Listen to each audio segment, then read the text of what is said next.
भगत सिंह का जन्म हुआ ल्यालपुर डिस्ट्रिक्ट में जो आज पाकिस्तान में है। इन्हें फांसी दी गई लाहौर सेंट्रल जेल में, again which is in Pakistan. Bharat में भगत सिंह के नाम के कई मेमोरियल हैं, इंक्लूडिंग वन एट हुसैनी वाला बॉर्डर एज वेल, जो इंडिया पाकिस्तान का बॉर्डर है। भगत सिंह एक ऐसा हीरो जिसने ब्रिटिशर्स के खिलाफ बगावत की, इस रीजन को ब्रिटिशर्स से आजादी दिलवाई। तो क्या इंडिया और पाकिस्तान के शेयर्ड हीरो वो बन सकते हैं? इंडियन पॉलिटिशियंस को उनसे बहुत प्यार है, बट क्या इंडियन पॉलिटिक्स ने उनके जो सिद्धांत हैं, उनके जो बेसिक्स हैं, उन्हें कभी समझा? ऑल्सो पाकिस्तान उन्हें आज तक फुल्ली एक्सेप्ट क्यों नहीं कर पाया है? नमस्कार, मेरा नाम है अरुण सिंह, चैनल का नाम है खबर बाय द झुमरू, और आज की इस वीडियो में बहुत कुछ डिस्कस होगा। भगत सिंह के बैकग्राउंड को समझेंगे, वो हीरो कैसे बने, उनके आइडियाज आखिरकार है क्या, पाकिस्तान और भगत सिंह ये इक्वेशन क्या है, इंडिया और भगत सिंह, इस इक्वेशन की भी बात करेंगे। एंड हर बार की तरह लास्टली होगा मेरा कंक्लूजन आपके सामने। इस वीडियो को चैप्टर्स में डिवाइड किया गया। अगर किसी एक टॉपिक के बारे में ऑलरेडी आपके पास जानकारी है या आप उसमें इंटरेस्टेड नहीं है तो आप दूसरे पर जंप कर सकते हैं। मुद्दा या इंटरेस्टिंग एंगल वही है, इंडिया पाकिस्तान वाला।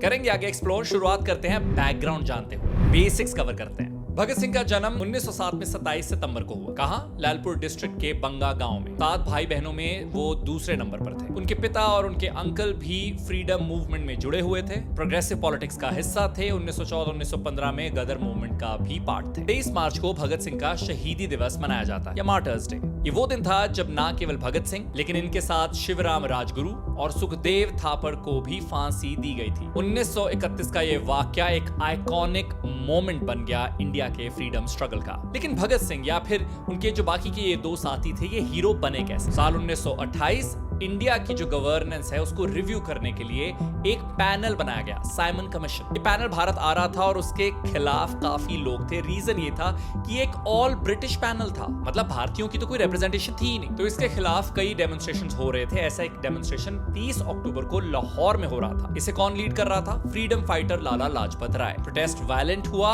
और एक पुलिस सुपरिटेंडेंट ने लाठी चार्ज का ऑर्डर दिया। पुलिस सुपरिटेंडेंट का नाम जेम्स ए स्कॉट। इसकी वजह से लाला लाजपत राय काफी ज्यादा सिवियरली इंजर हुए और इवेंचुअली उनकी मौत हुई 17 नवंबर 1928 को। इस इंसिडेंट ने भगत सिंह, सुखदेव और राजगुरु को काफी ज्यादा आउटरीच कर दिया। दे सेड इसका हम बदला लेंगे, स्कॉट को टारगेट करेंगे। लेकिन मिस्टेकन आइडेंटिटी वाली प्रॉब्लम हो गई। ब्रिटिश ऑफिसर जॉन सॉन्डर्स को स्कॉट समझ के उन्होंने मार दिया। यहां से शुरू हुआ इन तीनों का प्रोटेस्ट। इन्हें मिली nationwide attention. They became heroes of the freedom movement and eventually 23 March 1931 को लाहौर सेंट्रल जेल में तीनों को फांसी दे दी गई। लेकिन भगत सिंह की डेथ के बाद उनके आइडियाज नहीं मरे, उनकी आइडियोलॉजी नहीं मरी, उनकी सोच जो है वो जीवित रही। उनकी सोच आखिरकार क्या थी? वैसे तो बहुत वाइड टॉपिक है, बट क्विकली पॉइंटर्स में मैं आपको उनके आइडियाज के बारे में बता देता हूँ। ही डाइड वेरी यंग और एज अ यंगस्टर उन्होंने सबसे पहली और सबसे बड़ी चीज जो की थी वो थी नौजवान भारत सभा। अपने बाकी यंग साथियों के साथ उन्होंने ये सभा बनाई।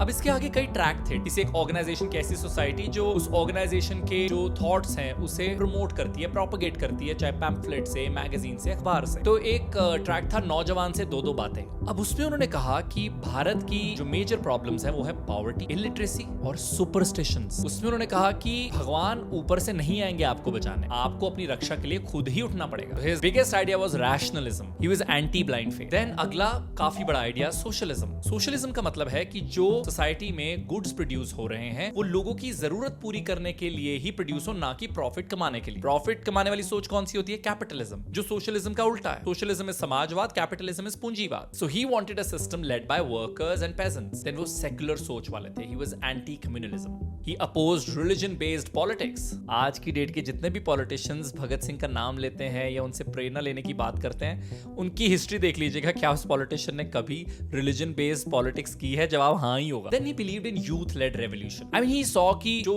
चेंज लेकर आ सकते हैं वो यंग लोग ही लेकर आ सकते हैं, like you and me. Like I'm considering myself also as young.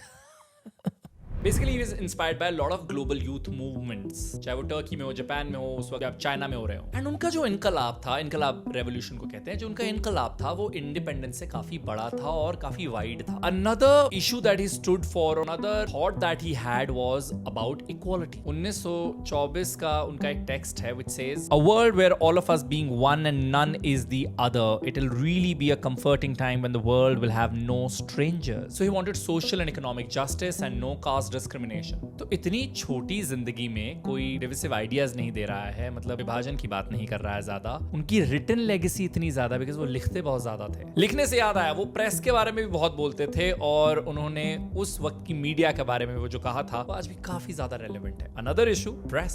The real duty of the newspapers is to educate, to cleanse the mind of people, to save them from narrow sectarian divisiveness, to eradicate communal feelings, to promote the idea of common nationalism. Instead, their main objective seems to be spreading ignorance, preaching and propagating sectarianism and chauvinism, communalizing people's minds, leading to the destruction of a composite culture and shared heritage. कि हम सबका एक common culture है, हमें उसको celebrate करना चाहिए, ना कि आप विभाजन ही करते जाएं और ये भावना लेकर आते जाएं कि मैं बेहतर हूं, मेरा धर्म बेहतर है, जिस रीजन से मैं आता हूं वो बेहतर है बाकियों से। और ये ऑनेस्टली वर्क करता है बहुत सारे पॉलिटिशियंस के लिए और ऑफ कोर्स लोगों की अटेंशन ग्रैब करने के लिए भी ये थॉट बहुत बढ़िया रहता है, एंड इसी की वो खिलाफ थे। विभाजन की बात कर ही रहे हैं, डिवीजन की बात कर रहे हैं और पाकिस्तान इंडिया की भी बात कर ही लेते हैं। सबसे पहले पाकिस्तान का रिश्ता भगत सिंह के साथ कैसा रहा है या क्या है उसकी बात करते हैं। पाकिस्तान में है शादमान चौक, शादमान यानी हैप्पी। ये लाहौर के एक रेजिडेंशियल एरिया में है और ये सेंट्रल जेल का पार्ट हुआ करता था। ये शादमान चौक एक्चुअली साइट था भगत सिंह के एग्जीक्यूशन का।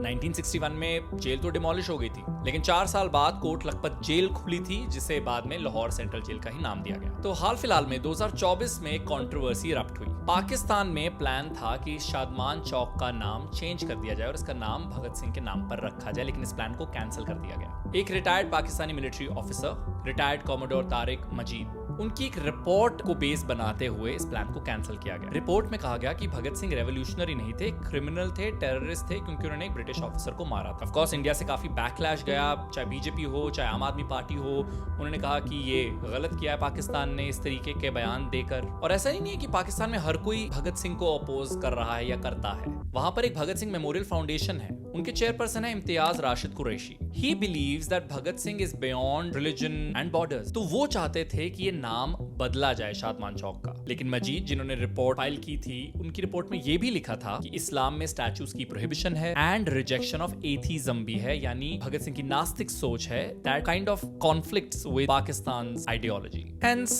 maybe it wasn't appropriate enough to have that chalk renamed after Bhagat Singh. लेकिन उधर इंडिया का भी जो भगत सिंह के साथ रिलेशनशिप है बड़ा इंटरेस्टिंग है। मतलब इंडिया में आप सेलिब्रिटीज देखेंगे, पॉलिटिकल पार्टीज देखेंगे एंड अक्रॉस डिफरेंट आइडियोलॉजी सब वर्शिप करते हैं भगत सिंह को, या जब भी उनका मार्टर डे होता है, बर्थ एनिवर्सरी होती है तो ऑनर करते हैं उन्हें, लेकिन अपनी कन्वीनियंस के हिसाब। 2009 में बीजेपी लेड हरियाणा गवर्नमेंट ने एक रेजोल्यूशन रिजेक्ट किया था। रेजोल्यूशन के हिसाब से चंडीगढ़ इंटरनेशनल एयरपोर्ट का नाम भगत सिंह एयरपोर्ट होने वाला था, लेकिन फिर आया 2022, बीजेपी के ही नरेंद्र मोदी ने अनाउंसमेंट की कि इंटरनेशनल एयरपोर्ट जो चंडीगढ़ का है उसका नाम शहीद भगत सिंह इंटरनेशनल एयरपोर्ट कर दिया जाए। फिर साल 22-23 में कर्नाटका में घटना हुई। Again BJP faced a backlash for removing a chapter on Bhagat Singh from school text book while promoting RSS founder Keshav Baliram speech. Even Punjab में भी 2022 में जुलाई महीने में farmer Shiromani Akali Dal MP Simranjit Singh Mann called Bhagat Singh a terrorist. But how I see Bhagat Singh's relationship with Indian politics is कि everybody wants to embrace him, everybody wants to claim him, everybody wants to be associated with him,